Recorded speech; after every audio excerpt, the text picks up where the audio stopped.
Boa noite. Hoje, na Semana da Epilepsia, essa semana roxa que o Gui Viver Bem está realizando em parceria com a Neurolife, nós vamos falar sobre epilepsia de difícil controle. Epilepsia refratária, né? Falando do jeito que os médicos falam, é epilepsia refratária, mas para os leigos, epilepsia de difícil controle, aquela epilepsia que não responde ao tratamento com medicamentos. E é sobre isso que a gente vai conversar hoje com o neurocirurgião, Dr. Tiago Rocha, e a nutricionista Fernanda Mello. Os dois fazem parte da equipe da Neurolife. A Neurolife que oferece um atendimento completo para esses pacientes com epilepsia. Desde o início da semana, vocês estão acompanhando aqui. Falamos sobre epilepsia na criança, sobre diagnóstico. Tiramos várias dúvidas sobre epilepsia com o neurologista Dr. Pedro Aquino, doutora Joísa Araújo, e hoje a gente vai para a nossa última live com o Dr. Tiago Rocha, neurocirurgião, falar exatamente sobre essas possibilidades, as possibilidades que existem para esses pacientes que apresentam epilepsia refratária. Dr. Tiago já está por aqui. Deixa eu ver se o Dr. Tiago já chegou. Fernanda já chegou, deixa eu mandar o convite. Fernanda, enquanto o Dr. Tiago entra, eu queria que você se apresentasse. E por que uma nutricionista aqui para essa live de epilepsia? Deve ter muita gente se perguntando. Bem, para quem não me conhece, meu nome é Fernanda Mello, eu sou nutricionista formada há 10 anos e fiz residência em nutrição clínica no IMIP, Pernambuco, lá em Recife. E foi lá, inclusive, que eu comecei a ter contato com a dieta cetogênica. E lá continuei meus estudos, fiz meu mestrado, agora estou no finalzinho do meu doutorado também. E todas as minhas pesquisas são envolvidas na área de nutrição clínica. Eu atuo na área desde que eu me formei na área de nutrição clínica. E a epilepsia, o tratamento da epilepsia é uma das áreas que eu atuo, né? Então, e agora estou fazendo mais recentemente parte do corpo clínico da Neurolife com muita satisfação. Ótimo. Chegou para somar, né, doutor Tiago, que vocês têm essa equipe multidisciplinar, e isso é importante nesse acompanhamento dos pacientes com epilepsia. Boa noite, bem-vindo, doutor Tiago. Boa noite, Juliana. Bem-vindo. Tá conseguindo me ouvir bem? Sim, estou ouvindo, sim. Ótimo. Bom, a importante é que haja uma multi... Tá. Doutor Tiago, seu áudio não tá chegando bem, tá cortando. Agora melhorou mais um pouquinho? Fale aí um pouco. Oi, boa noite, boa noite. Melhorou. Agora sim. Melhorou. Bom, se por acaso cortar, vocês me avisam, tá? Tá melhor agora? Tá bom. Pronto. Então, a epilepsia, né, essa área da epilepsia, a gente precisa, né, de uma equipe multidisciplinar.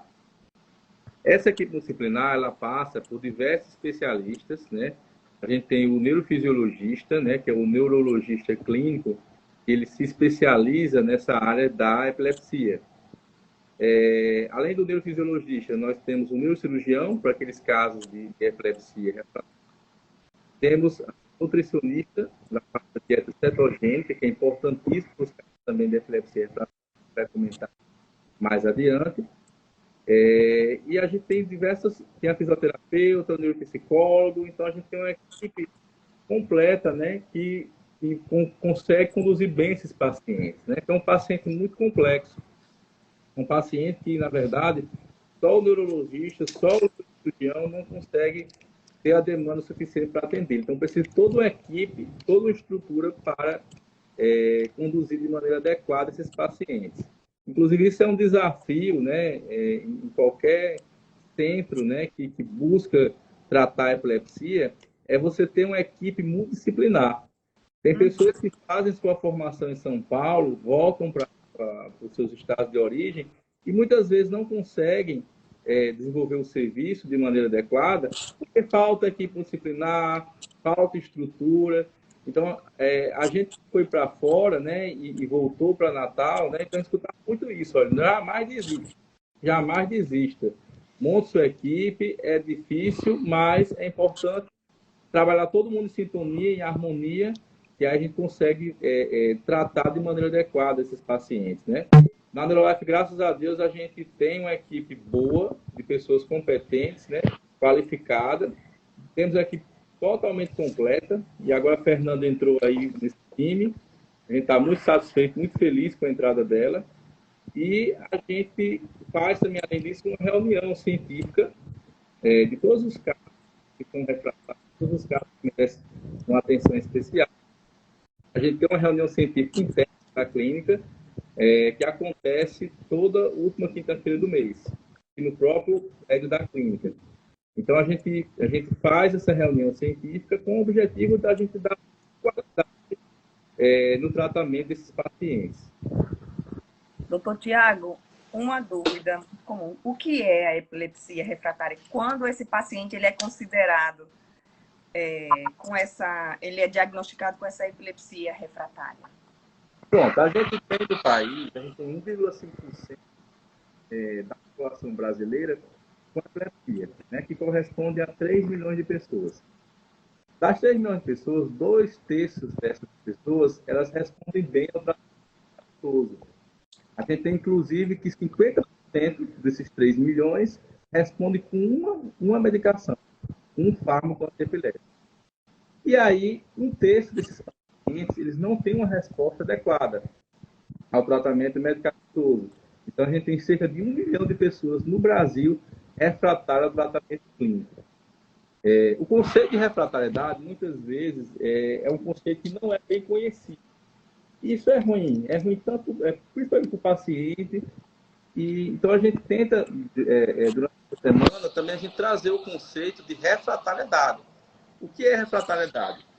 A Liga Internacional contra a Epilepsia, ela definiu o conceito de refratariedade quando o paciente ele toma um medicamento e associa com outra droga, então ele toma 2 medicamentos. O áudio está ruim, doutor Tiago.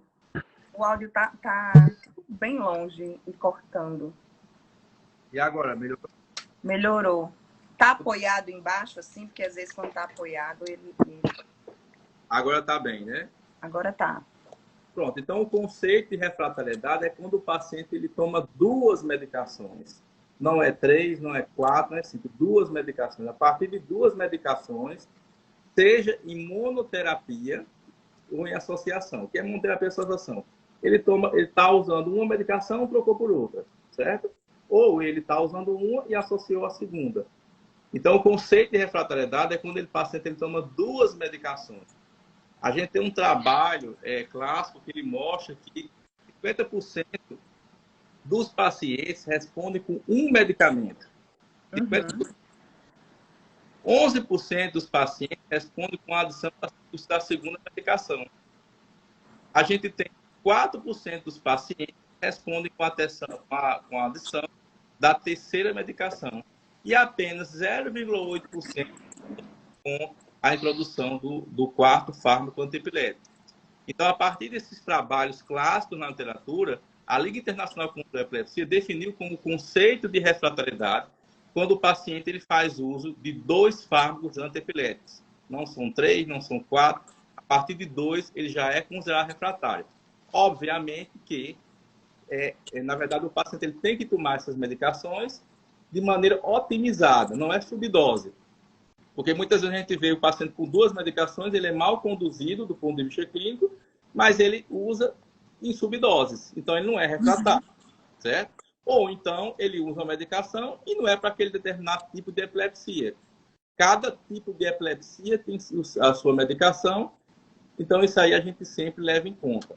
Então, o paciente refratário é um paciente que ele tem uma epilepsia, normalmente, de alta frequência e impacto na sua qualidade de vida. É um paciente que ele tem ele pode ter um grande déficit cognitivo, ele pode ter uma grande alterações na sua carga de trabalho, ele pode não acompanhar o seu trabalho a partir desse quadro dramático dessa epilepsia. Quais são as opções, então, para esse paciente que não responde aos medicamentos?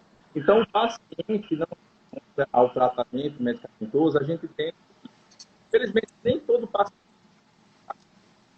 Nem todo. Então, cortando. Tá cortando. Tá cortando o áudio. Agora, melhorou? Acho que quando você levanta, assim, ou quando você aproxima, melhora. E agora, tá bem? Tá bom. Tá bom, né? Se tiver cortando, vá dizendo aqui. Viu? Se eu fizer assim, é porque tá cortando. Tá, agora tá tranquilo, né? Pronto. Então vamos lá. Na verdade, nem todo paciente é possível de ser operado, né? A gente tem que 10% só dos pacientes que têm epilepsia, eles podem ser operados.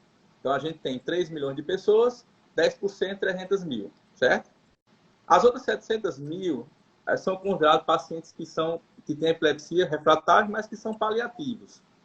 Uhum. Paliativo quer dizer o quê? Quer dizer que a gente não consegue, muitas vezes, determinar o foco epilético, ou esse foco epilético, essa zona epileptogênica, que é essa região onde está acontecendo a geração dessas crises, às vezes ela é muito extensa.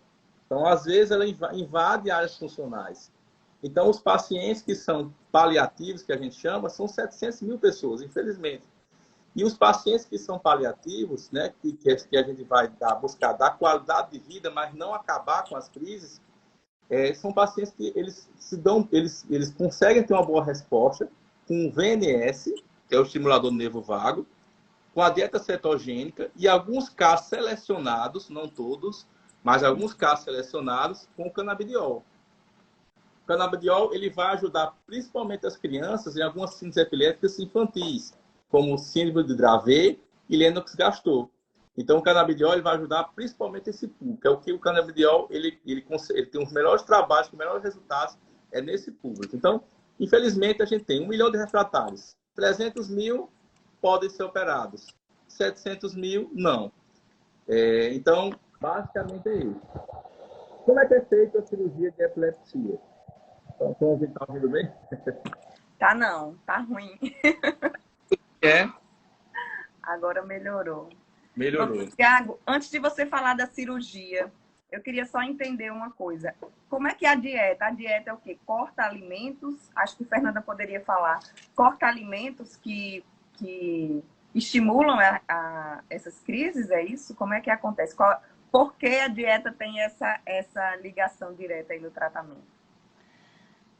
Vamos falar agora um pouquinho de nutrição. Então, o doutor Tiago fala muito bem sobre as opções não medicamentosas que podem estar sendo coadjuvantes nesse tratamento dos pacientes com a refratariedade. E assim, dentre as opções, a dieta cetogênica é a que tem a maior efetividade de controle, até de controle de crise nesses pacientes. Então, a dieta cetogênica ela foi desenvolvida há 100 anos, fez 100 anos o ano passado, e ela foi desenvolvida tentando modificar a fisiologia do nosso corpo para ficar semelhante ao jejum, porque antes desse período já tinha se verificado que quando esses pacientes ficavam em jejum, eles melhoravam muito de crise.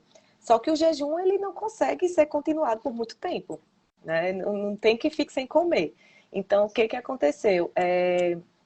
Lá em torno de 1920, foi desenvolvida a dieta cetogênica. E a dieta cetogênica, a gente desenha, enquanto nutricionista, os macronutrientes, carboidrato, proteína e gordura, de tal forma que o nosso corpo, de forma extremamente individualizada, de tal forma que o nosso corpo vai mudar para se assemelhar ao jejum. E dessa forma, trazer todos os benefícios relacionados ao jejum para controle das crises. Então, a dieta cetogênica não exclui alimentos. Na verdade, a gente dá prioridade a alimentos gordurosos. Então, assim, a grande diferença é que a gente é uma dieta extremamente hiperlipídica, que a gente chama, né? Que tem muita gordura para trazer esses efeitos benéficos ao paciente. E de que forma a dieta ela consegue amenizar as crises? O que é que essa gordura faz no corpo, né, para que as crises sejam reduzidas? Os mecanismos assim que a comunidade científica vem estudando é uma dieta recente. 100 anos para a ciência é pouco, né, Tiago? Assim, a gente estuda muito, então em 100 anos a gente vai ali pesquisando, estudando. Então, assim, existem inúmeros mecanismos que a dieta cetogênica pode estar atuando no nosso corpo, no corpo do paciente. Um dos mecanismos principais é a cetose, que a gente chama a produção de corpos cetônicos. Então, esses corpos cetônicos, eles são usados como forma de energia. Então, naturalmente, a gente sabe que o açúcar dá energia para a gente. Nesse caso, a gordura vai produzir energia para o organismo das pessoas que estão fazendo o tratamento nutricional com a dieta cetogênica. E, diante disso, o corpo se modifica de várias formas. Então, alguns aminoácidos, algumas substâncias que são excitatórias dos neurônios, essas substâncias elas diminuem. Outras substâncias que são inibitórias dos neurônios, elas aumentam. Então, isso diminui essa excitabilidade neural. Existem outros mecanismos. Só o fato de a gente conseguir controlar a glicemia do paciente, que é a quantidade de açúcar no sangue, também ajuda muito. Os estudos mais recentes estão estudando em relação à alteração das bactérias do intestino pela dieta. Também está relacionado esse eixo intestino-cérebro, né? Também nesse controle das crises. Então, inúmeras formas que a dieta pode... A diminuição de radicais livres, por exemplo. Qualquer atividade que a gente faça diária produz radicais livres. Isso é um fato. A atividade física, que todo mundo adora fazer, é importante para a saúde, produz muito radicais livres. A dieta cetogênica ela tem o poder de melhorar, neutralizar esses radicais livres. Isso também está relacionado ao controle das crises. Então, são inúmeras formas que a dieta atua para tentar diminuir ou controlar as crises. Tem que unir, que o Anderson está até perguntando aqui, está comentando, né? Tem que unir os medicamentos com a dieta? Sim. Exatamente. Sim. Exatamente. A dieta cetogênica ela é parte integrante do processo, né? Inclusive, esses pacientes que eu falei que são os paliativos, né? Que é em torno de 700 mil, geralmente é um conjunto, né? É a dieta cetogênica, a utilização de medicamentos, o VNS, para esses casos, né? O VNS... Chega mais perto um pouquinho, doutor Tiago, tá? Tá ouvindo? Melhorou mais? Sim. É um jeitinho que você mexe aí que melhora. E depois... É o Wi-Fi, hein? Eu vou já ver se eu entro melhor na minha rede. Bom, tá ouvindo bem, né? Agora? Então, na verdade, esses pacientes que a gente fala que são os refratários, na verdade, assim, são pacientes que a gente usa um conjunto de condutos para eles, né? Então, seria a otimização de medicamentos, a dieta cetogênica, o VNS, né? O VNS para esses pacientes também pode ajudar, pode dar mais qualidade. VNS. É o estimulador de nervo vago, né? É o implante de um eletrodo que a gente coloca no nervo vago, através do marca-passo. Ele tem, na verdade, melhora de 50% dos pacientes, melhora 50% das crises e 50% dos pacientes. Na verdade, ele é um tratamento que a gente considera paliativo, mas é um tratamento que ele pode ajudar a melhorar, a dar qualidade de vida para esses pacientes. Inclusive, pegando o link de Dr. Tiago, a dieta cetogênica ela também pode ser aliada ao VNS. Então, tem pacientes que, como o Dr. Tiago falou, 50% dos pacientes os pacientes que usam essa terapia, em torno de 50% tem o controle. Quem não conseguiu controlar, a gente também pode fazer a dieta cetogênica, mesmo, né, com VNS, depois que o paciente colocou, para tentar controlar essas crises. Então, a dieta cetogênica, se a gente pensar em 100 pessoas, né, em torno de 15 pessoas, elas podem obter o controle total das crises, unindo a dieta cetogênica ao tratamento. Em torno de mais ou menos 30 pessoas, diminui em torno de 90% das crises. Então, doutor Tiago pode explicar o que seria uma redução de 90% das crises numa pessoa que tem várias crises num dia só. É uma redução muito grande. Coisa. É muita coisa. Exatamente. É dar qualidade de vida para essas pessoas, né? É dar qualidade de vida. As crianças fazem também a dieta cetogênica? Sim, inclusive lactentes. Né? As crianças que estão na fase estão tomando leite materno, elas também podem fazer dieta cetogênica.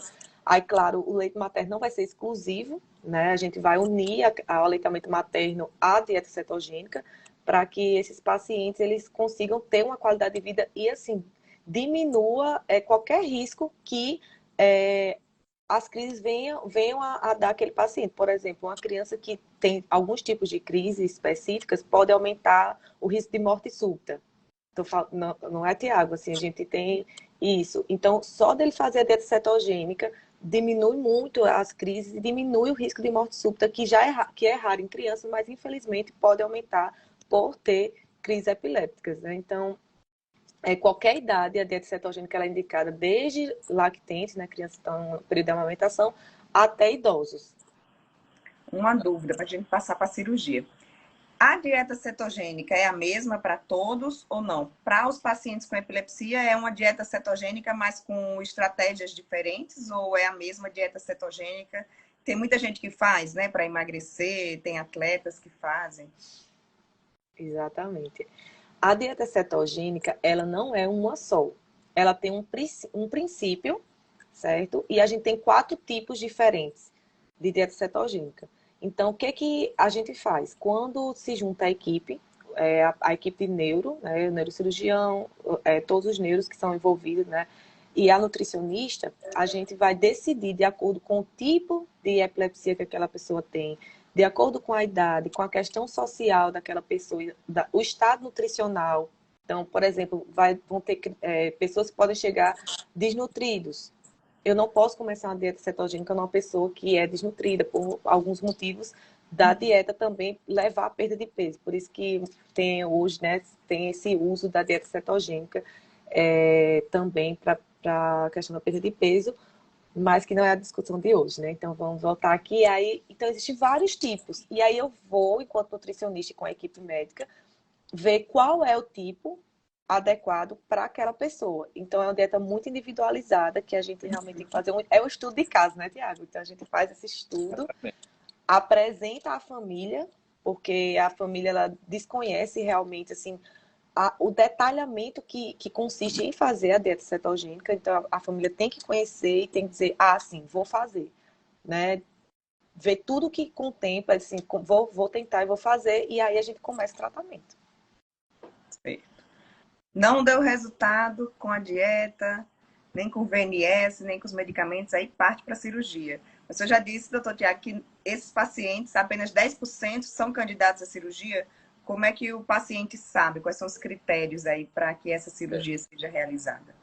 A cirurgia de epilepsia, na verdade, ela começa com uma avaliação muito rigorosa e com muito cuidado no pré-operatório. Então, toda a equipe Está envolvida, né? cortando o áudio, doutor Tiago. Agora, melhorou mais um pouquinho? Pronto. A cirurgia de epilepsia, ela, na verdade, ela precisa de toda uma avaliação pré-operatória. E essa avaliação pré-operatória, ela é feita, como eu falei, por toda a equipe multidisciplinar, né? O neurofisiologista, o neuropsicólogo, o neurocirurgião, o nutricionista. Então, enfim, toda essa equipe, ela vai buscar nessa avaliação pré-operatória definir com exatidão onde está a zona epileptogênica, né? A provável zona epileptogênica. A zona epileptogênica é a região do cérebro onde acontece provavelmente essas descargas epiléticas. Então, quais os exames que a gente solicita para a gente começar a fazer essa investigação? Estão me ouvindo bem? Estou. Então, quais exames que a gente solicita? Então, a gente solicita, inicialmente, uma ressonância de encéfalo. A gente pede algumas sequências mais específicas. Se for para hipocampo, a gente pede uma volumetria de hipocampos, que a gente consegue ver o volume do hipocampo. Se a gente estiver suspeitando de uma displasia cortical focal, a gente solicita outra sequência mais específica para ela, para esse tipo de patologia. Então, tudo começa com a ressonância. Se a ressonância mostra a lesão, aí a gente vai solicitar o vídeo EEG. No vídeo EEG, o que seria o vídeo EEG, para o pessoal de casa entender, né? Ele é um eletrocefalograma normal, mas ele é filmado. E o vídeo EEG a gente a gente diminui e faz um desmame das medicações para que o paciente tenha crise durante o exame. Por quê? Porque o ritmo ictal quer dizer o ritmo durante a crise eletrográfico, ele traz mais informações do que o ritmo interictal. O ritmo interictal é o que acontece entre as crises, que é o eletrocefalograma normal, que a gente faz no dia a dia. Então, esse ritmo ictal, ele mostra o início ictal, ele mostra o início das crises, ele é mais fidedigno. E a gente vê se o paciente, se esse ritmo ictal, se esse início ictal, se ele bate com a lesão. Porque só o fato do paciente ter uma lesão na ressonância não quer dizer que o paciente, que as crises vinham dali, certo? Então, não quer dizer. Então, por isso que a gente faz, na verdade, uma correlação entre a ressonância de encéfalo e o traçado eletrográfico do vídeo EEG. Além disso, a gente pede também, a gente utiliza, né, lança mão da neuropsicologia. Por quê? Porque a neuropsicóloga vai trazer várias informações úteis para a gente. Um exemplo, o paciente ele tem uma epilepsia do lobo temporal esquerdo. Então, ele vai ter déficit de memória verbal. O que quer dizer isso? É quando o paciente ele tem dificuldade de lembrar nomes, certo? Uhum. Ou ele tem, na avaliação neuropsicológica vai mostrar que o paciente ele tem um déficit de memória visual. Então, isso quer dizer o quê? Que ele tem dificuldade de lembrar, não nomes, mas pessoas, né, situações, objetos. Então, geralmente a gente faz uma correlação desses 3 exames: ressonância, vídeo EEG e avaliação neuropsicológica.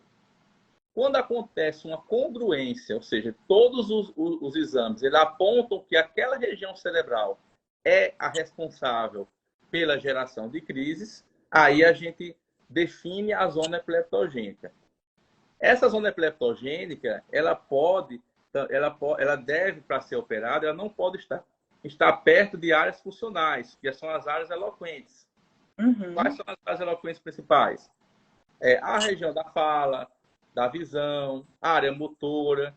Então, a zona epileptogênica, ela para ser removida, né, para a gente tentar remover ela, tem que ficar longe dessas regiões. Por isso que a gente define a cirurgia da epilepsia como uma cirurgia segura, extremamente segura. Porque a gente só vai fazer a remoção se realmente não trazer consequências de déficit, de sequelas para o paciente. Então, a zona epileptogênica, eu tinha um chefe de São Paulo que ele sempre definia dessa forma. A zona epileptogênica é como se fosse uma floresta em chamas. Quanto mais queima, mais ela se espalha. Então, a grande dificuldade que a gente tem é o quê? É que esses pacientes, eles vêm muito tardiamente. Então, quanto mais tempo o paciente demora a procurar um serviço que tenta tratar com cirurgia, mais complicada fica a situação. Eu vou te dar um exemplo, Juliana. Imagine que o paciente ele tem uma epilepsia do lobo temporal do lado direito, certo? Se ele demorar a procurar um serviço, ele pode começar a ter epilepsia bitemporal. Ou imagine que ele tem uma epilepsia da área motor suplementar, que é uma área bem colada ao giro motor. Então, se ele demorar a procurar o serviço, ele pode começar a zona epileptogênica a invadir essa área motor e não ser mais possível a ressecção. Então, quanto mais demorado for dele chegar a um serviço para ele tratar de maneira cirúrgica o seu caso, pior é o resultado cirúrgico. E a gente tem essa dificuldade em todo o Brasil. Não é só em Natal, até fora do país a gente tem essa dificuldade. Está ouvindo bem? Sim, pode continuar. Lá na Unifesp, a gente tem que as epilepsias do lobo temporais, os pacientes, eles chegam, eles às vezes são refratários por 15, 20 anos. Eles só chegam a ser operados, em média, com 38 anos de idade. E aí ele já tem piorado muito o prognóstico dele em termos de controle de crises, ele já tem perdido o trabalho, ele já não tem estudado, ele já tem um déficit cognitivo importante, ele já tem se machucado, ele já tem tido TCE grave. Então, são pacientes que chegam muito tardiamente ao serviço.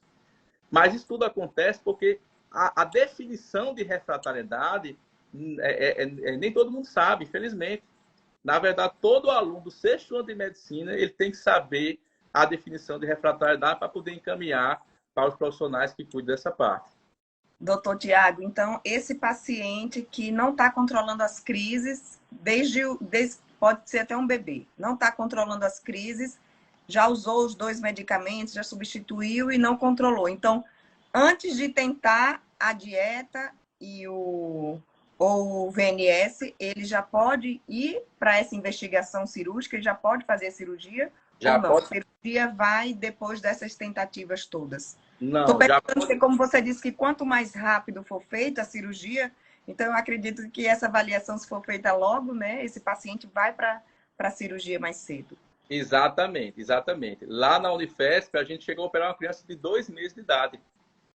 Então, assim, quanto mais precoce for, maior é a chance dela ter um desenvolvimento neuropsicomotor adequado, maior a chance dela ter menos retardo escolar. Então, quanto mais precoce for, melhor é o prognóstico.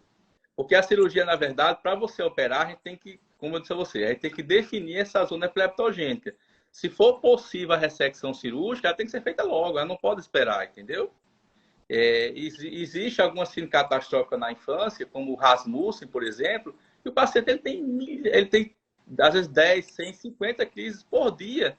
A criança ela chega a ter isso tudo. Então, quanto mais rápido for resolvido, quanto ele mais rápido for fechado o diagnóstico de qual síndrome epilética o paciente tem, maior a chance de recuperação e melhor o prognóstico cirúrgico. Como é que é a cirurgia? Aí vai depender do tipo de patologia, né? Se for uma cirurgia do lobo temporal, a gente tem que, esse paciente ele pode ter liberdade, que a gente chama seizure free do inglês, ele pode ter liberdade de 70% de crise durante o segmento de 5 anos. Então, durante 5 anos, ele tem 70% de chance de ficar sem crises, né? No caso da epilepsia do lobo temporal. A patologia mais comum é a esclerose mesial temporal, no caso da epilepsia do lobo temporal. Já as epilepsias extratemporais, a gente tem uma possibilidade do paciente ficar livre de crises em torno de 45%, que já é muito para ele, também no segmento, no acompanhamento de 5 anos. Então, se eu tenho uma chance de ficar livre de crises e de melhorar meu prognóstico, muitas vezes a gente já passa para a cirurgia. A sequência pode ser operado? Pode. Opera. Não pode ser operado? Não. Então, coloca VNS, dieta cetogênica ou canabidiol, se for o caso, se for síndromes epiléticas infantis, tipo Dravet ou Lennox-Gastaut. Então, a sequência é essa. A cirurgia não pode ser postergada. E é isso a grande mensagem que a gente também quer dar. É que a cirurgia não pode ser postergada e esses pacientes eles são operados de maneira segura.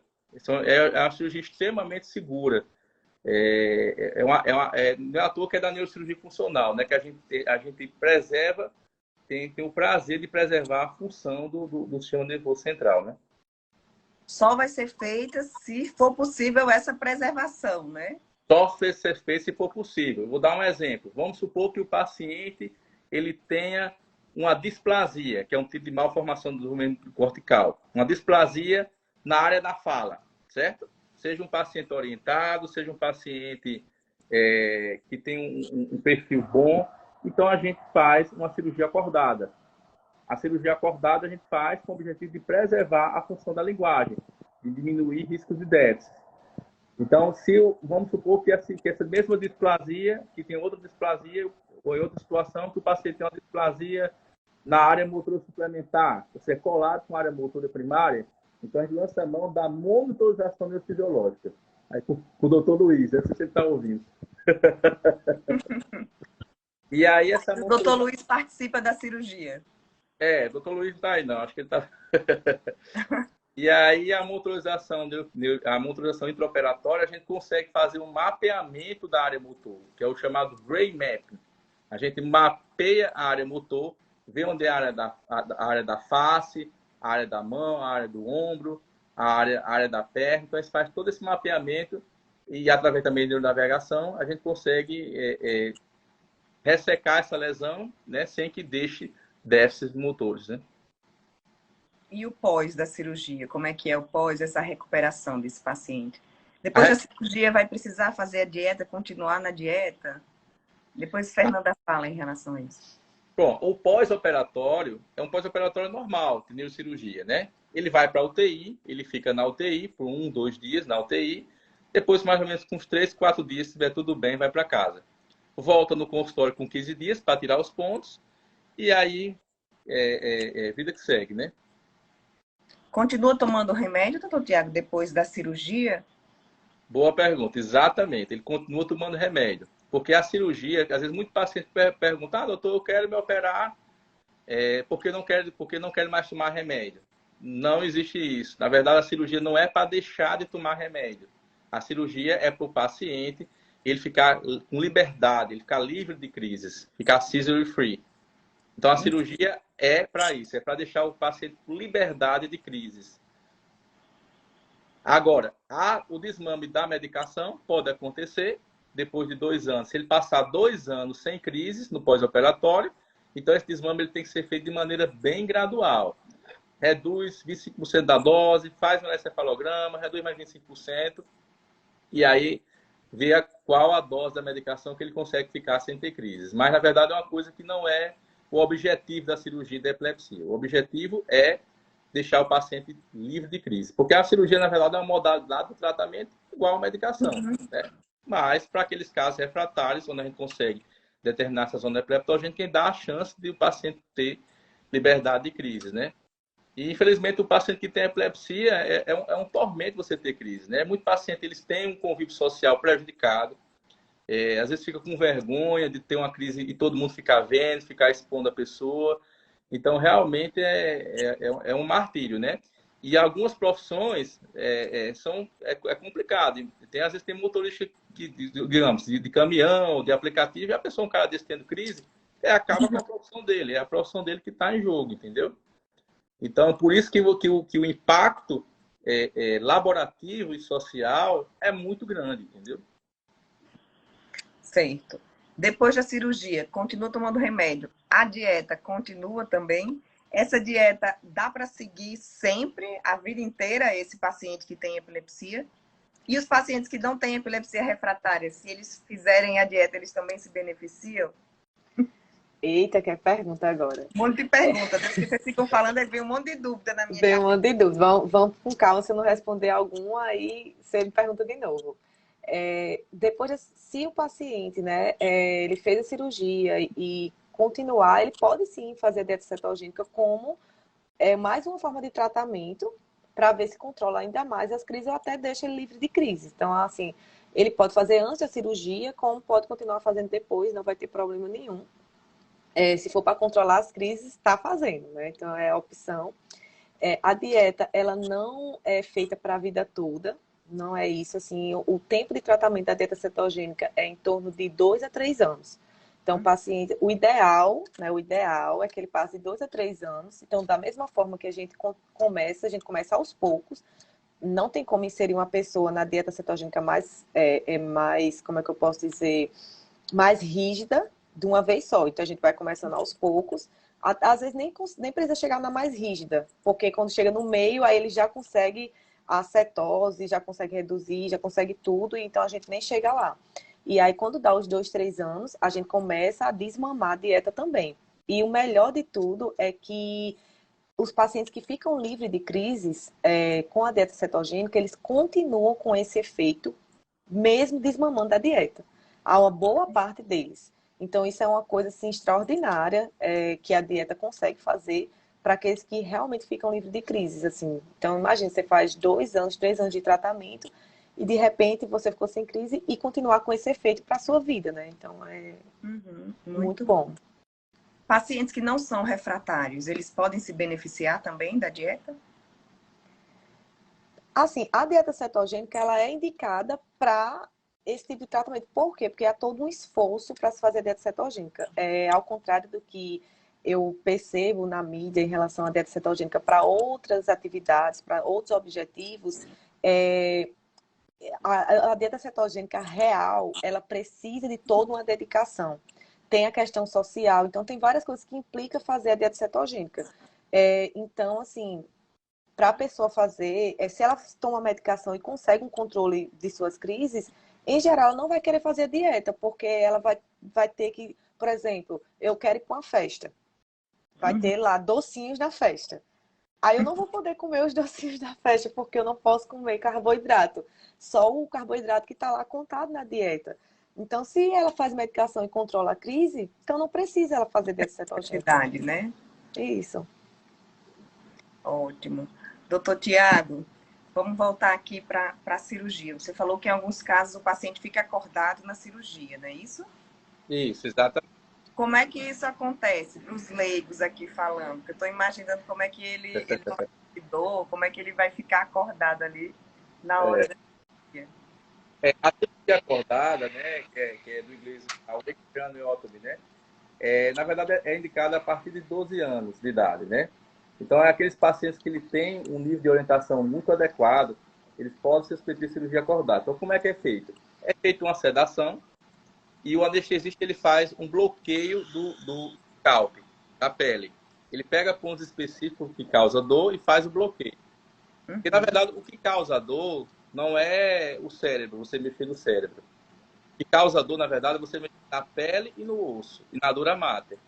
Então, quando é feito esse bloqueio de anestésico e com sedação, a gente consegue fazer a incisão da pele, fazer a craniotomia, e antes de abrir a dura mater, que é essa membrana que reveste o sistema nervoso central, a gente instila um anestésico. E aí corta acorda mais um pouco o paciente, para poder conversar com ele durante a cirurgia. E nessa parte, o neurofisiologista ele tem um papel fundamental, porque ele também vai fazendo avaliações neurológicas simultaneamente à retirada da lesão. Então, na verdade, é feita dessa forma. Tem pacientes que tem que, assim, a gente tem que, na verdade, avaliar o perfil de cada um, né? Tem paciente que é muito ansioso, que realmente não dá para você fazer uma cirurgia acordada, né? Então, eu certamente não consegui. nos pacientes então, que não preenchem o perfil da gente fazer a cirurgia acordada, qual a saída? Isso com a criança, porque a criança não colabora. Né? O que a gente faz nesses casos? A gente coloca uma placa com os eletrodos em contato com o tecido cerebral, fecha a dura mater, fecha o crânio e deixa a placa. E aí, no pós, a gente acorda o paciente, normalmente ele fica com a placa com o fio saindo pela pele, fica tudo fechadinho, só o fio saindo mesmo. E no pós-operatório a gente faz estímulos. E cada eletrodozinho daqui a gente estimula. E a gente vê qual a relação, qual a distância, qual a relação daquela lesão com a área, no caso da fala. Então a gente faz o estímulo, vou dar um exemplo. A gente pega, tem um eletrodo, só um exemplo, de 6 contatos. Primeiro contato, a gente estimula, o paciente deixa de falar. Então eu sei que aquele primeiro contato está correspondente à área da fala. Quando eu implanto, a gente bate uma foto da anatomia, para a gente saber a anatomia, onde está o eletrodo implantado, e aí a gente faz essa correlação. Então, se eu sei que o primeiro contato, se ali está a área da fala, ali eu não vou mexer. Entendeu? Então, é uma alternativa que se faz para os pacientes que não toleram a cirurgia acordada. E mais uma segurança, né? Mais uma segurança. Então, assim, a cirurgia de epilepsia é, como eu disse, uma cirurgia extremamente segura. É uma cirurgia segura. Então, um dos critérios é exatamente esse. É a relação da lesão com as áreas funcionais do cérebro. Por quê? Porque se essa lesão não estiver se essa lesão estiver longe, não tiver nas áreas funcionais, a gente não opera. Sim. Tem a neuromodulação, que é o VNS, cetogênico, com algum caso específico na pior, entendeu? Então, na verdade, é parte desse princípio, né? O áudio tá ruim ainda, Tiago. Agora, melhorou? O Anderson Rocha está perguntando aqui se os planos de saúde cobrem a cirurgia e se não cobrem, qual a orientação para um paciente que quer investigar se ele é um candidato a essa cirurgia. O plano de saúde cobre sim a cirurgia, né? Dá o trabalho, todos eles, mas cobre. Mas é a saída para se realizar, entendeu? Eles dão trabalho, pedem relatórios e tudo, mas eles autorizam porque está no rol da ANS, entendeu? Então eles não tem como negar, né?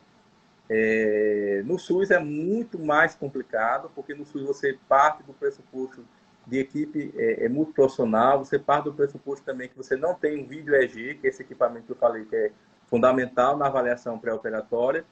Então no SUS é muito complicado, pelo menos assim no SUS daqui, do Rio Grande do Norte, né? É mais complicado. E, assim, nos grandes centros, não. A gente tem uma facilidade maior da parte do SUS, né? Mas, na verdade, assim, toda cirurgia... cirurgia em São Paulo, lá na Unifesp, na USP, em Ribeirão Preto, toda cirurgia que é feita lá, a gente consegue fazer aqui no Rio Grande do Norte. Não existe nenhuma que a gente não consiga, não existe nem nada de motorização que a gente não consiga fazer. Toda cirurgia que é feita fora, a gente consegue fazer aqui. Olha aí. A mais difícil em termos de logística de logística para se fazer, que foi o estéreo EG, né, que a gente realizou há 2 anos. No estéreo EG é quando acontecem dúvidas da localização desse foco epilético.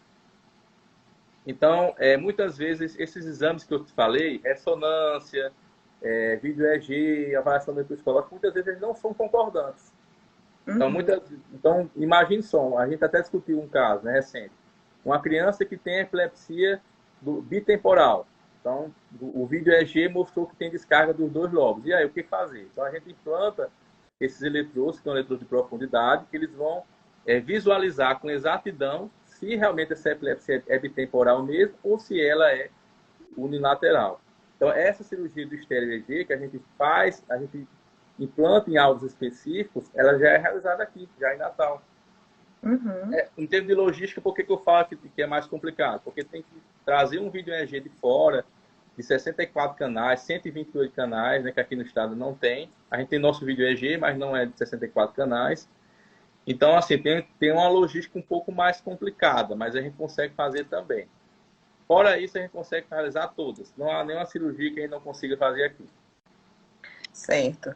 Doutor Tiago, eu queria que você desse aqui orientações para o paciente que tem epilepsia refratária, né? Enfatizando essa questão que você falou que quanto mais cedo ele for para a cirurgia, melhor. Qual o passo a passo que esse paciente deve seguir até a cirurgia? Quando Primeiro passo, cirurgião, quando é que ele, não, eu quero fazer essa investigação, eu quero saber se eu sou um candidato à cirurgia. ele pode ir pelo neurocirurgião, mas não é qualquer neurocirurgião. Tem que ser um neurocirurgião que tem especialidade em epilepsia. Ele pode ir para um neurologista clínico, que tem especialidade em epilepsia também. E aí, a partir disso, ele começa a investigação. E aí a gente começa a estudar o caso dele e ver qual a melhor saída para ele. Se ele entra dentro dos casos que são passivos de remoção cirúrgica, ou se ele entra dentro dos casos paliativos, né? O importante é definir no pré-operatório se ele está dentro dos 300 mil ou dentro dos 700 mil. Se ele estiver dentro dos 300 mil, que dá para operar, graças a Deus, porque aí ele consegue ter um prognóstico melhor e uma liberdade de crises. Se ele está dentro dos 700 mil que não pode operar, infelizmente é paliativo. Ele vai ter crises, mas a gente vai ter o nosso objetivo nesse caso, dos 700 mil pessoas, é de deixar elas com qualidade de vida. Esse é o objetivo principal. Mas crise eles vão ter, esses 700 mil. Por isso que são considerados paliativos. Se ele é considerado não paliativo, se ele está dentro dos 300 mil, aí sim, aí realmente é uma glória, né, digamos assim, porque você dá condições dele ficar livre de crise, né? Então é isso, basicamente é isso daí.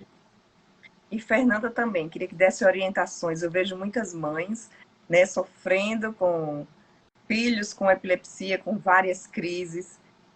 O bebê está lá no hospital ainda, na maternidade, ou 1 mês, 2 meses, já dá para procurar. Queria que você desse essa orientação para esse paciente, para essa mãe que tem um bebê que está sofrendo com epilepsia, essa possibilidade da dieta, e também para os pacientes maiores.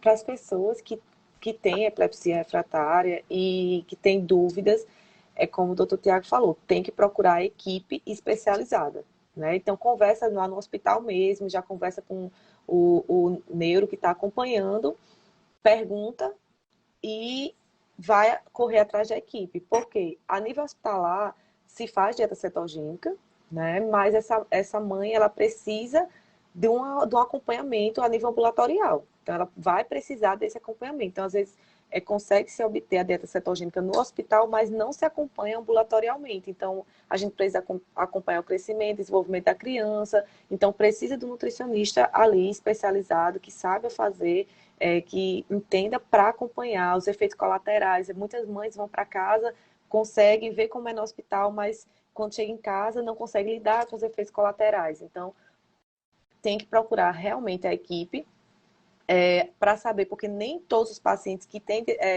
epilepsia refratária eles se encaixam na dieta cetogênica. Então, a gente precisa, enquanto equipe, também avaliar isso, porque tem certos erros inatos no metabolismo que eles não conseguem se encaixar. Então, às vezes, o paciente, a origem da epilepsia dele é de algo que a gente não consegue encaixar a dieta cetogênica. Então, realmente precisa pegar a equipe lá para a gente avaliar cada caso e ver, né? Se conseguir fazer a dieta vai ser ótimo, porque assim, o resultado dos benefícios a gente já consegue enxergar com um mês, é a redução de crises. Olha, e os remédios?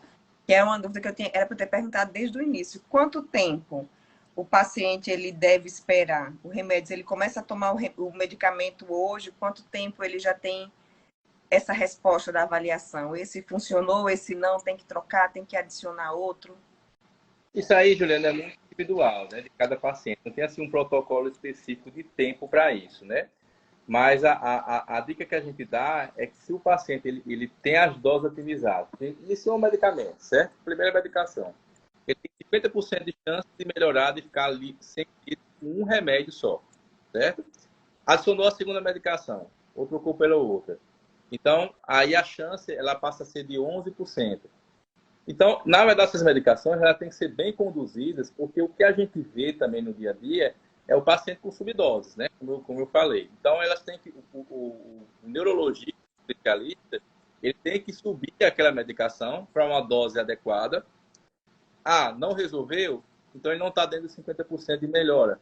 Então, a gente introduz a segunda medicação e otimiza a dose. E tem que ter essa epilepsia tem que ser classificada. Por quê? Porque senão a gente vai tratar tanto com a medicação errada também.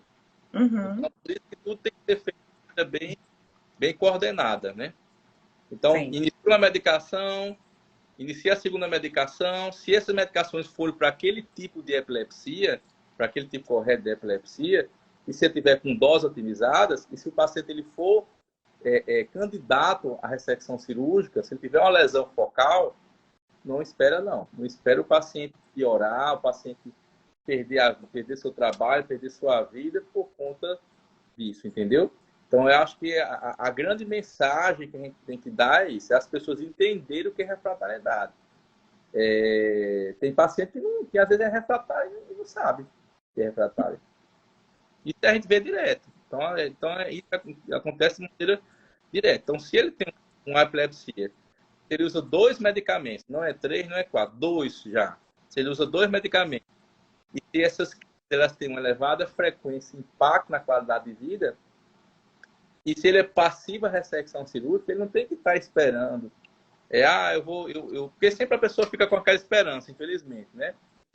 Eu vou tomar um terceiro remédio, vai melhorar. Às vezes pode melhorar por uns meses, depois outros meses ela volta de novo, a piorar de novo. Então é uma coisa que ela é progressiva, né? E essa zona epileptogênica, ela é uma zona que ela, à medida que o paciente tem descarga, uma tempestade elétrica, ele vai tendo problemas cognitivos. Essa zona epileptogênica ela vai aumentando, ela vai crescendo, ela vai invadindo áreas funcionais, e aí o prognóstico ele passa a ser totalmente diferente. Então, assim, é muito difícil a gente pegar um paciente refratário e operar ele logo no início. A gente já pega o paciente quando ele já está com sua vida arrasada. Quando ele já tem perdido trabalho, quando já está perdendo família, tem separado, tem mais amigos, tem se machucado bastante. Então, o perfil do paciente refratário é esse. Era para ser esse, mas é esse. Mesma coisa criança. Perfil da criança refratária, que já tem alteração grave da parte intelectual, não acompanha mais a escola. Então, o perfil do refratário que chega é esse, mas não é para ser esse. Na verdade, as coisas elas têm que acontecer muito antes para que o prognóstico cirúrgico em termos de resultado e controle de crises seja maior, né, do que uma situação como essa. Antes que o incêndio atinja a floresta toda, né? Antes do incêndio atinja a floresta toda. E a cirurgia ela é bem documentada, assim, do ponto de vista de trabalhos, né? Não é uma cirurgia recente, é uma cirurgia que já faz mais de 100 anos dentro da cirurgia da epilepsia. Tem trabalhos que mostram, tem uma cirurgia do lobo temporal, né, que o trabalho bem claro da literatura, que o cirurgião, eram 80 pacientes, ele operou os primeiros 40 pacientes. E os outros 40 que não foram operados, ele ficou acompanhando. Então, os 40 que foram operados, eles ficaram livres de incapacitantes em torno de 58%. E os outros 40 que não foram operados, só 8% ficaram livres de crise capacitantes. Então, mostrando que a cirurgia e o tratamento clínico, a cirurgia é muito superior ao tratamento clínico do paciente que tem epilepsia refratária. Então, você tem 58% de livre capacitante e você tem 8% somente de livre capacitância, os que não foram operados. Então, é uma coisa muito superior. Então, o conceito que a gente gente tem que bater assim, nessa tecla, né? Nessa semana do Popul Day, outras lives também, e outras entrevistas, enfim, é o conceito de refratariedade. É o paciente se questionar se realmente é refratário ou não. Ele saber o conceito. Né? Então, esse é o grande detalhe. Então, a terceira medicação, ela só tem 4% só de melhora. A quarta medicação, 0,8. Quanto mais medicação a gente acha, não. Se eu estou ruim, eu vou adicionar remédio. Não vai. 4, 5 e vai dar certo no sexto.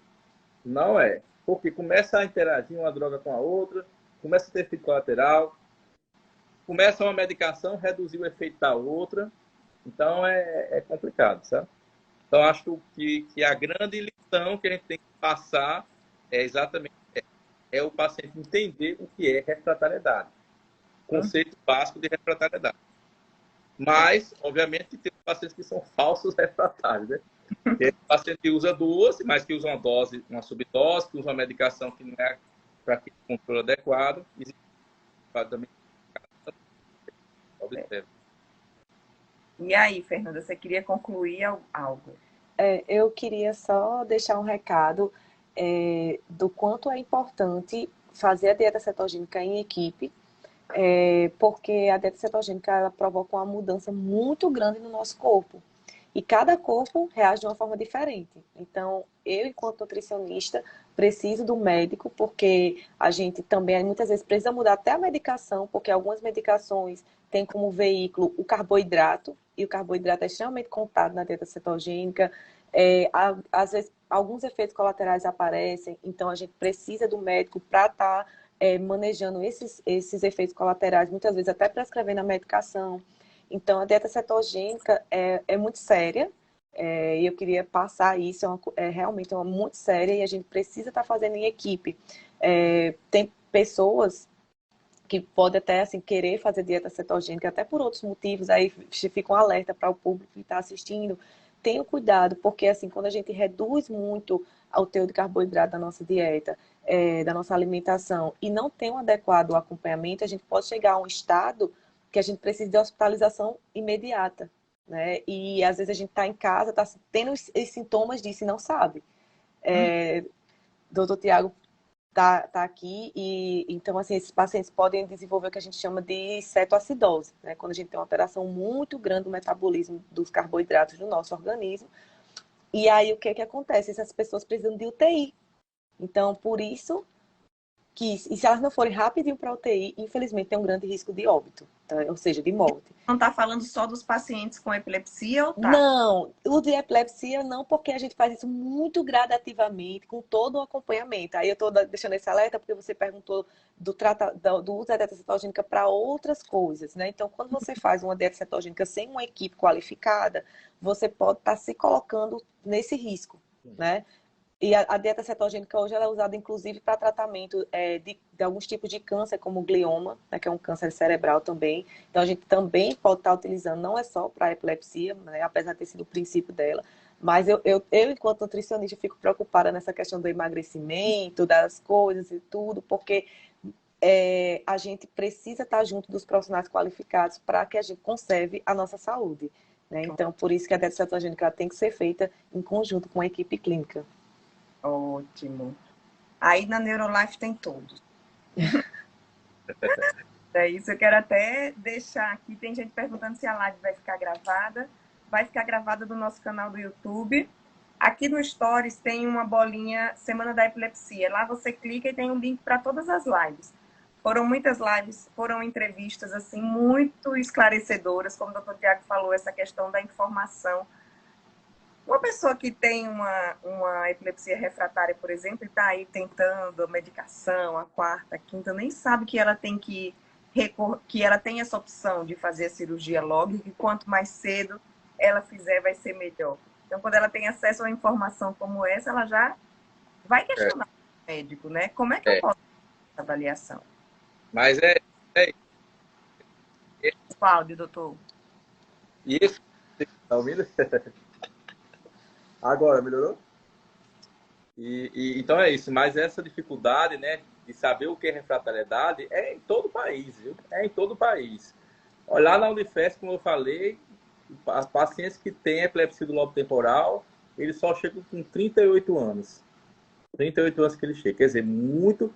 Quanto tempo que ele perdeu, né? De ter uma qualidade de vida boa, né? Quanto isso aí influenciou no prognóstico dele, né? Então, você vê que um centro grande de São Paulo, a gente tem essa dificuldade. Por quê? Porque muitas vezes os outros profissionais também não conhecem o conceito de fatalidade, então deixam de encaminhar. Felizmente, é muito o que acontece. Então, acontece em todo canto mesmo. Se em São Paulo acontece, aqui ainda é pior. Né? E também não só do Brasil, a nível de Brasil, a nível de fora também, é essa mesma dificuldade. Certo? Então, é isso que a gente quer deixar, que existem opções de tratamento para paciente que tem fatalidade. Se o paciente ele for um paciente passivo cirurgia, tem que ser operado, e isso influencia todo o prognóstico.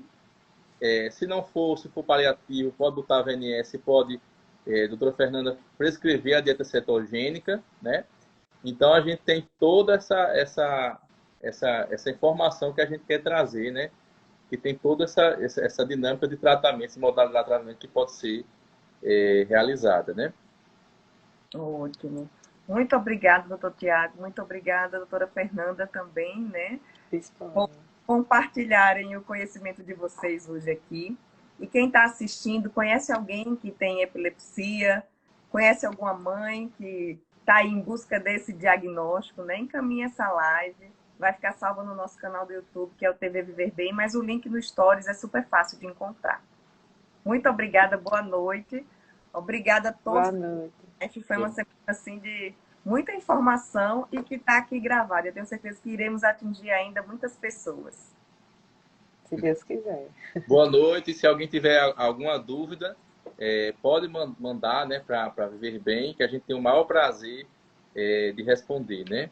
É um tema bastante complexo, né, bastante delicado, e que a gente veste a camisa mesmo para tentar ajudar essas pessoas, né? Isso. Tem uma caixinha de perguntas no Stories também. Vocês mandam as perguntas e a gente só faz encaminhar no grupo da Neurolife. Tem muitas perguntas aqui que a gente ainda vai postar a resposta. Já está tudo ok para ser postado. O doutor Tiago já respondeu algumas.